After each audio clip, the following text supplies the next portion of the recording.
जय हिंद दोस्तों। RP target education के यूट्यूब चैनल में आप सभी का स्वागत है। आज हम लोग देखेंगे बीए थर्ड सेमेस्टर के अंतर्गत पेपर नंबर फर्स्ट आपका इंक्लूसिव एजुकेशन समावेशी शिक्षा है, जिसके अंतर्गत हम लोग वीडियो नंबर 6 देखेंगे। इसके पहले हम लोग 5 वीडियो महत्वपूर्ण सारे टॉपिक हम लोग देखे हैं। तो दोस्तों आइए, अगर टॉपिक वाइज आप तैयारी करना चाहते हैं तो ये सारे पाँचों के पाँचों वीडियो आप जा करके डिस्क्रिप्शन में लिंक हम दे रहे हैं, वहाँ जा करके आप देख लीजिएगा, जिससे कि आपसे कोई भी टॉपिक न छूटे। आइए आज 6 नंबर वीडियो के अंतर्गत हम लोग देख लेते हैं कौन सा आपका टॉपिक है आज का। तो यहाँ पर टॉपिक आज का है, यहाँ देखेंगे कि समुदाय का अर्थ व परिभाषा। दोस्तों समुदाय क्या होता है, समुदाय का अर्थ क्या होता है और परिभाषा क्या होता है। ठीक है, समुदाय से तो आप लोग देख करके समझ ही जा रहे होंगे कि समुदाय का मतलब हो रहा है समूह।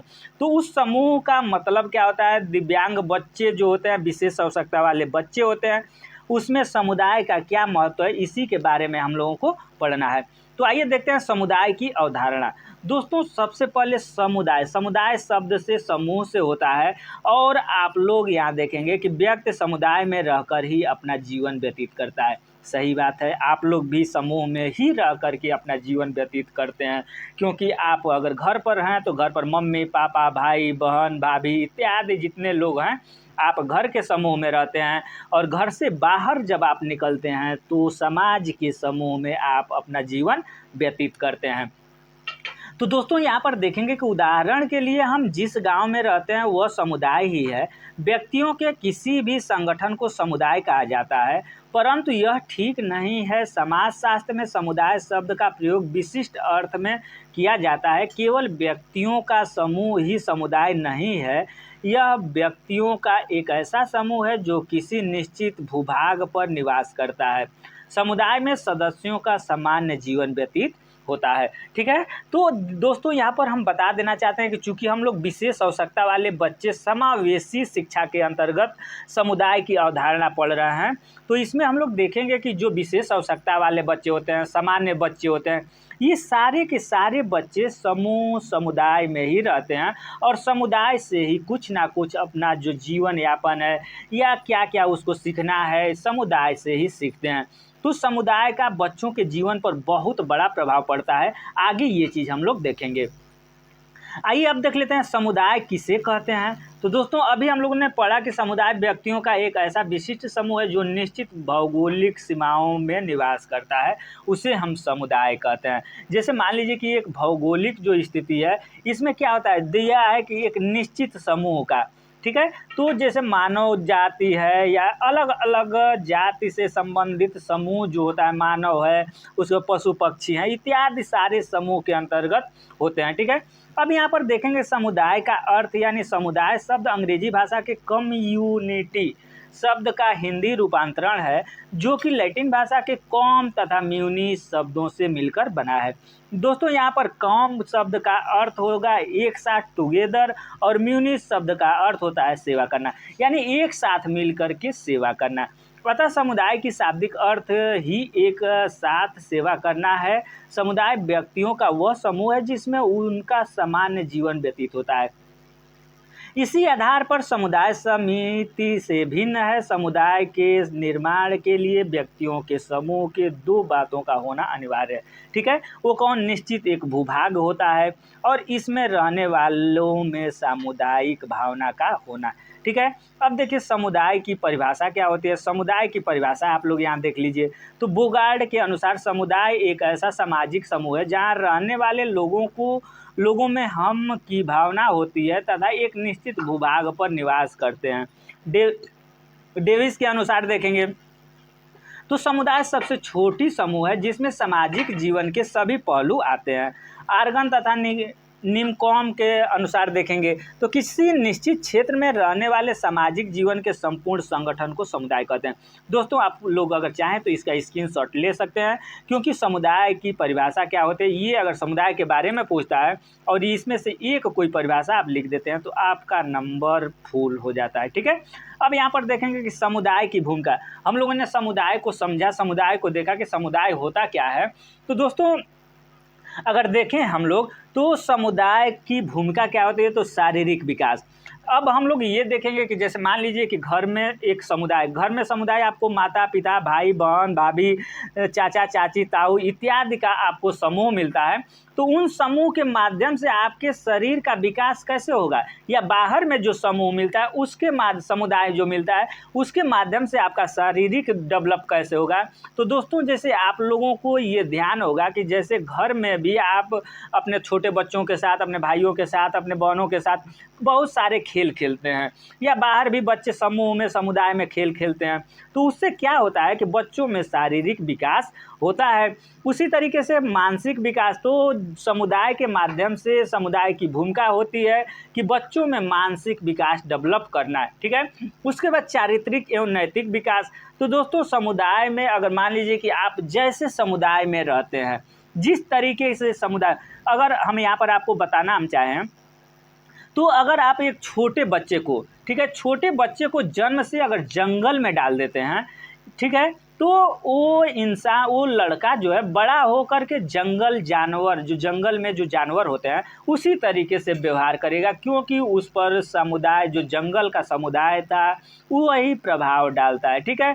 तो चारित्रिक एवं नैतिक निर्माण के अंतर्गत हम लोग देखें तो जैसा समुदाय मिलेगा आपको उसी तरीके से आपका चारित्रिक और नैतिक निर्माण होगा, उसी तरीके से आपका सामाजिक विकास होगा, सांस्कृतिक विकास, ठीक है। समुदाय की भूमिका देखिए सांस्कृतिक विकास में, तो सांस्कृतिक विकास एक हमारी जो आधुनिक धरोहर के रूप में इसको प्रयोग किया जा सकता है। जैसे मान लीजिए कि आधुनिक युग में जो हमारे समाज के लोग कैसे कैसे, आप जो भी त्यौहार देख रहे हैं वो क्या है, एक आधुनिक युग से चली आ रही परंपरा है, सांस्कृतिक धरोहर है, ठीक है, जिसको कि हम लोग स्कूल, समाज, विद्यालय में उसको बार बार दोहराते हैं, पढ़ते हैं और उसको जीवित रखे हैं, ठीक है।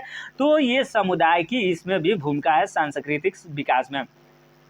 अब देखेंगे व्यावसायिक एवं औद्योगिक शिक्षा में, तो दोस्तों समुदाय का भूमिका आपका व्यवसायिक एवं औद्योगिक क्षेत्र में भी है। कैसे है, तो समुदाय के अंतर्गत अगर देखा जाए तो समुदाय में आप रह करके विभिन्न प्रकार के व्यवसाय के संबंध में भी जानकारी ले सकते हैं, या बहुत सारे ऐसे चीज़ें जो सीख करके आप अपना व्यवसाय कर सकते हैं। आध्यात्मिक विकास भी समुदाय भूमिका के अंतर्गत आता है। अब नेक्स्ट टॉपिक हम लोग देखेंगे समुदाय को शिक्षा का शक्तिशाली साधन बनाने के सुझाव, ठीक है। तो इसमें कहने का मतलब ये है कि जो समुदाय आपका है, समुदाय की शिक्षा, जैसे दोस्तों मान लीजिए कि एक आदमी अगर आपको पढ़ा रहा है, या एक आदमी के माध्यम से अगर आप देख रहे हैं, पढ़ रहे हैं, सीख रहे हैं, तो आप एक ही चरित्र, एक ही डेवलपमेंट, यानी जो भी सीखेंगे एक ही तरीके से सीखेंगे।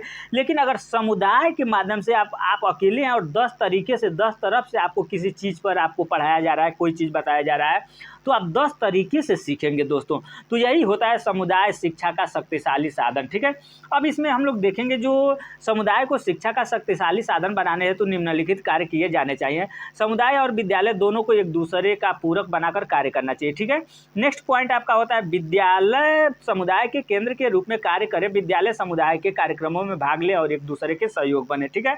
तीसरा आपका पॉइंट हो जाता है कि समुदाय को बालक के सामने उच्च आदर्श प्रस्तुत करने चाहिए जिसका बालक अनुकरण कर सके। चौथा पॉइंट होता है समुदाय को बालक के सामने शुद्ध और स्वास्थ्य पर्यावरण प्रस्तुत किया जाना चाहिए जिससे बालकों के व्यक्तित्व का सर्वोत्तम विकास हो सके। दोस्तों 5वां नंबर पर समुदाय का दृष्टि कौशल संकुचित न होकर व्यापक होना चाहिए। और 6ठा नंबर पर समुदाय को शिक्षा के द्वारा बालक में तार्किक और आलोचनात्मक शक्ति का विकास करना चाहिए। अब देखेंगे हम लोग 7वां पॉइंट, यहाँ पर आप लोग देखेंगे, यहाँ 7वां जो पॉइंट होगा समुदाय को शिक्षा का शक्तिशाली साधन बनाने के लिए परिवार का अधिकाधिक सहयोग प्राप्त किया जाना चाहिए और समुदाय के शैक्षिक कार्यों में राज्य को पूर्ण सहयोग प्रदान करना चाहिए, ठीक है। अब यहाँ पर दोस्तों एक यहाँ पर आप लोग देख रहे हैं जो सामने, ये आपसे रिक्वेस्ट होगा अगर आप नए सब्सक्राइबर हैं, नए अगर पहला बार वीडियो देख रहे हैं, तो आप अगर बीएड की संपूर्ण विषयों की टॉपिक वाइज तैयारी चाहते हैं तो आप इस चैनल को सब्सक्राइब करके बेल आइकन को दबा लेंगे और ज़्यादा से ज़्यादा शेयर करेंगे जिससे कि हम भी मोटिवेट होकर के आप लोगों को टॉपिक वाइज, बिल्कुल टॉपिक वाइज आपको वीडियो उपलब्ध करा सके।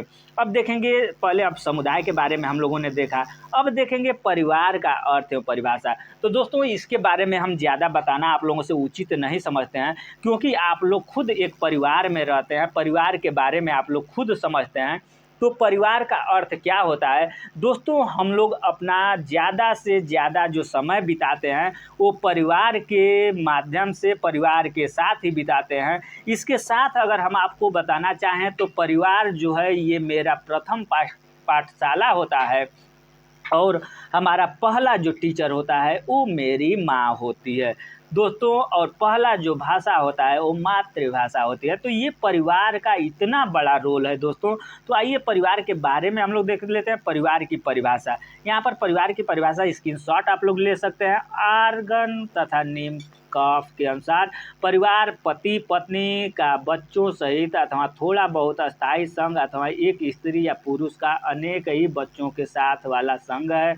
मैकाइवर और पेज बोलते हैं कि परिवार उस समूह को कहते हैं जो यौन संबंधों पर आधारित है और जो इतना छोटा व अस्थायी है कि उसमें बच्चों की उत्पत्ति एवं पालन पोषण हो सके। ठीक है, अब हम लोग देख लेते हैं परिवार की परिभाषा हो गई, जहाँ मान लीजिए कि ये मैकाइवर और पेज बोलते हैं कि परिवार में पति पत्नी यौन संबंध के साथ साथ छोटे बच्चों का जो जन्म या उस तरीके के साथ जो रहते हैं, इसके बारे में मैकाइवर और पेज बोलते हैं। अब परिवार शिक्षा के अभिकरण के रूप में, यानी परिवार जो शिक्षा है, परिवार की जो शिक्षा है वो अभिकरण के रूप में। अभिकरण का मतलब यहाँ एजेंसी, एजेंसी आप लोग देखे होंगे। एजेंसी का मतलब गाड़ी का एजेंसी अगर रहता है तो उसमें अनेकों प्रकार के, जिस गाड़ी की एजेंसी होती है उसमें उस गाड़ी के अनेक मॉडल रखे होते हैं।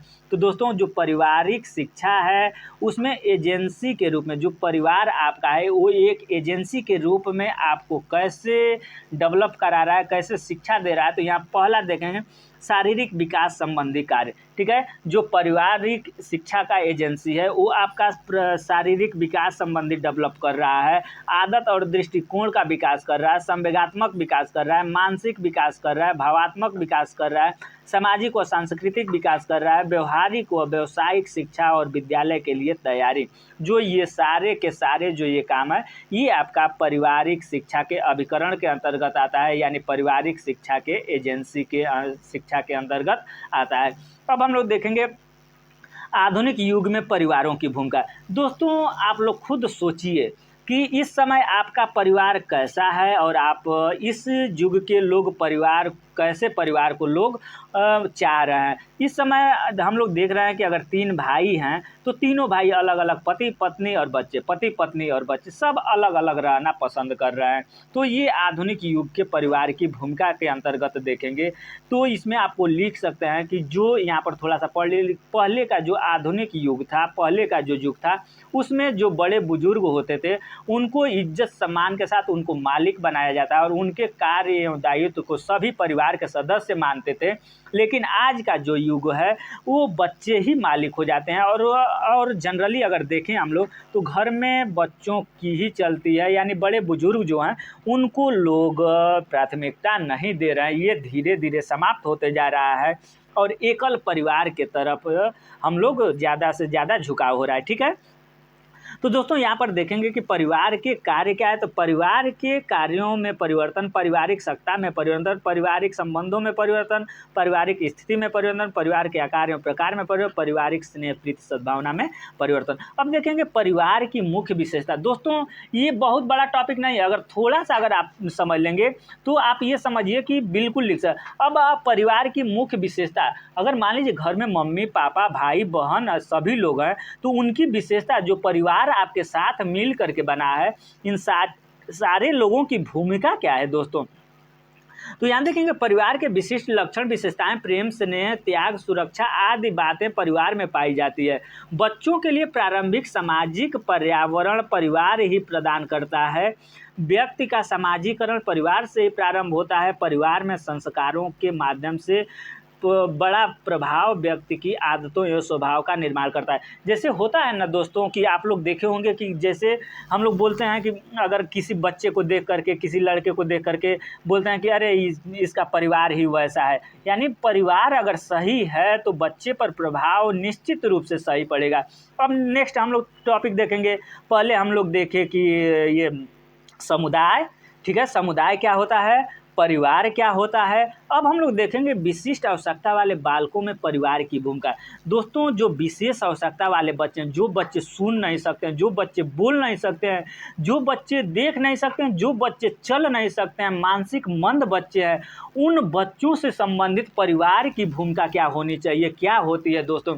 तो आपको यहाँ पर हम एक बात बता देना चाहते हैं कि आप लोग खुद देखे होंगे कि अगर किसी गार्जियन के घर किसी बच्चे अभिभावक माता पिता के पास 2 बच्चे हैं और एक बच्चा दिव्यांग है, देख नहीं सकता है या चल नहीं सकता है, और एक बच्चा जो सही है, तो हम लोग देखते हैं कि जो सामान्य बच्चा है उसको अलग से कोचिंग दिया जाता है, उसको जहाँ जाते हैं वहाँ ले करके जाते हैं, अलग अलग चीज़ देखा जाता है। और जो बच्चा दिव्यांग है उस बच्चे को हम लोग देखते हैं कि उस बच्चे को घर पर छोड़ करके लोग जाते हैं, उस बच्चे से ज़्यादा उस तरीके से लगाव नहीं रखते हैं। तो इस तरीके का बिल्कुल नहीं होना चाहिए। जो सामान्य बच्चा है उससे ज़्यादा विशेष बच्चे को ज़रूरत है, और उस जो विशेष आवश्यकता वाले बच्चे होते हैं उनमें परिवार की बहुत महत्वपूर्ण भूमिका होती है, क्योंकि जो समाज है, समाज तो एक्सेप्ट नहीं करता था, लेकिन अब जो समावेशी शिक्षा आया इन बच्चों के लिए, तो समावेशी शिक्षा आया, उसमें बच्चों को सामान्य विद्यालय में सामान्य टीचर के माध्यम से सामान्य बच्चों के साथ जब विद्यालय में पढ़ाया जाने लगा,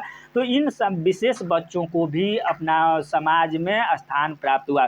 लेकिन यहाँ पर देखेंगे कि विशेष आवश्यकता वाले बालकों में परिवार की भूमिका क्या है। तो माता पिता का समावेशन के अर्थों से परिचित होना, यानी जो समावेशन चल रहा है विद्यालय में, कैसे कैसे बच्चों को समावेश कराना है, इसके बारे में टीचर को परिचित कराना है। परिवार को इसके बारे में जानकारी होना चाहिए कि हमारे बच्चा अगर हमारा दिव्यांग हो गया है तो इसको कैसे हम पढ़ाएं, कैसे लिखाएं। आपको यहाँ पर हम बता देना चाहते हैं कि सामान्य बच्चे IAS PCS तो बनते ही हैं, लेकिन जो दिव्यांग बच्चे, जो बच्चे देख नहीं सकते हैं, वैसे बच्चे भी फतह हासिल किया है, IAS PCS बने हैं, DM बने हैं, स्कूल में टीचर बने हैं, बहुत सारे उचित स्थान, ऐसे ऐसे स्थान पर दिव्यांग बच्चे पहुँचे हैं जहाँ की आप सोच नहीं सकते हैं। ठीक है, तो हमें ये सामान्य बच्चे और विशेष बच्चे में कोई भी अंतर नहीं समझना है। अब सेकेंड पॉइंट देखेंगे, बालक के प्रति न तो अति संरक्षण और न ही अति अवहेलनात्मक अभिवृत्ति रखना चाहिए। यानी जो दिव्यांग बच्चे हैं उनके प्रति न ज़्यादा हम संरक्षण दें, यानी बार बार ये नहीं कि उसको चारों तरफ से हम ढके रहें और जो हमारा बच्चा है उसको या अवहेलना ही बार बार करते हैं, ये दोनों नहीं करना, न प्यार करना है न डांटना है। ठीक है, मीडियम में आपको लेके चलना है। दोस्तों, यहाँ पर आप लोग देखेंगे एक छोटा सा या तीसरा नंबर का जो पॉइंट हो जाता है, वो माता पिता को बालकों का अपने प्रति सामाजिक अपेक्षाओं को जानने तथा उन्हें उनकी भूमिकाओं को सीखने के लिए तैयार करना, बालकों के साथ दिनचर्या के रूप में कुछ समय व्यतीत करना, बालक की डॉक्टरी जांच के संबंध में, बालक के प्रति प्रारंभिक विकास, तत्कालीन व्यवहार प्रतिमानों के संबंध विषय में शिक्षक से वार्तालाप, घर का अनुशासन किसी भी प्रकार से दमनकारी न हो, बल्कि यह बालकों द्वारा स्वयं पर लागू किए गए नियमों का प्रतिरूप होना चाहिए। उसके बाद आप लोग देखेंगे कि बालकों में स्व प्रतिष्ठा के संप्रति सृजन करने में सहायक होना चाहिए। माता पिता को चाहिए कि वे अपने बच्चों की अनावश्यक रूप से दूसरों बालकों से तुलना न करें।